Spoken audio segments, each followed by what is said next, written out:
माँ काली, हर हर महादेव। मेरे सनातन प्रेमियों, यूपी बिहार के साथ ही साथ पूरे देश में छठ पूजा का पर्व मनाया जाता है। अब आज के इस वीडियो में हम आपको बताने जा रहे हैं कि छठ पूजा कैसे करें। तो मेरे सनातन प्रेमियों, छठ पूजा का पर्व नहाए खाए के साथ शुरू होता है।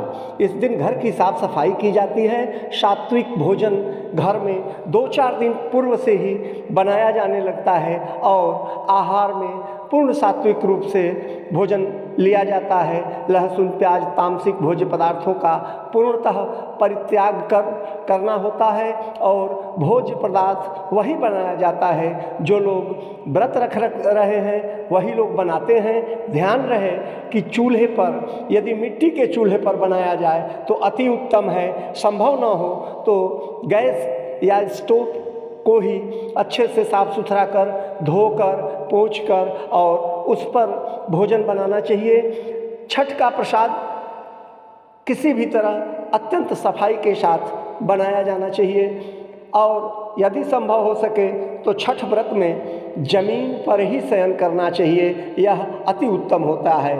यह जो छठ पर्व होता है, छठ का व्रत होता है, एक आध्यात्मिक अनुष्ठान होता है जो अत्यंत कठिन है।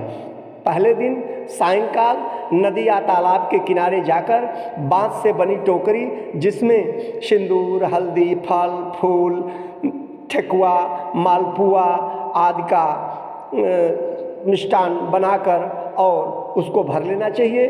डूबते सूर्य को सायंकाल जलार्पण करना होता है तथा दूसरे दिन उसी प्रकार उगते हुए सूर्य को जलार्पण किया जाता है। पूजन के निमित्त कुछ विशेष सामग्रियां आपको लेनी होती हैं, जैसे धूप, अगरबत्ती, कच्चा दूध, पानी, गुड़, सुराही, थाली, चावल, दीपक, सिंदूर, 2 बांस की टोकरी जो फल इत्यादि से युक्त हो, नए वस्त्र, जल वाले नारियल, गन्ना, चंदन, नाशपाती, हल्दी, कच्ची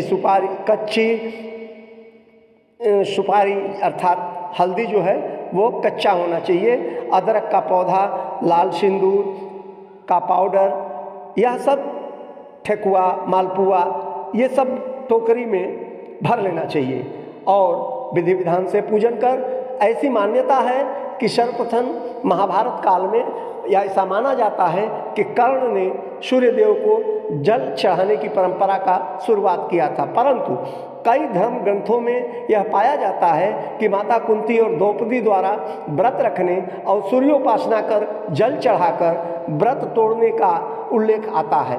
यह भी मान्यता है कि द्रौपदी द्वारा छठ पूजा करने के बाद परिणाम स्वरूप पांडवों को अपना राज्य वापस मिला था। कई पुराने वैदिक ग्रंथों में राजा प्रियंवद की कहानी भी पाई जाती है, जिसमें इस व्रत को करने से उन्हें पुत्र की प्राप्ति हुई, परंतु वह पुत्र मृतक था, मरा हुआ था। जब वह उसे लेकर शमशान घाट पहुँचते हैं तो वहाँ उनसे बर्दाश्त नहीं होता है और वह फूट फूट कर रोने लगते हैं। उसी समय देवी देवसेना वहाँ आती हैं और उन्हें अपनी पूजा करने और दूसरों को भी ऐसा करने के लिए प्रेरित किया जाता है।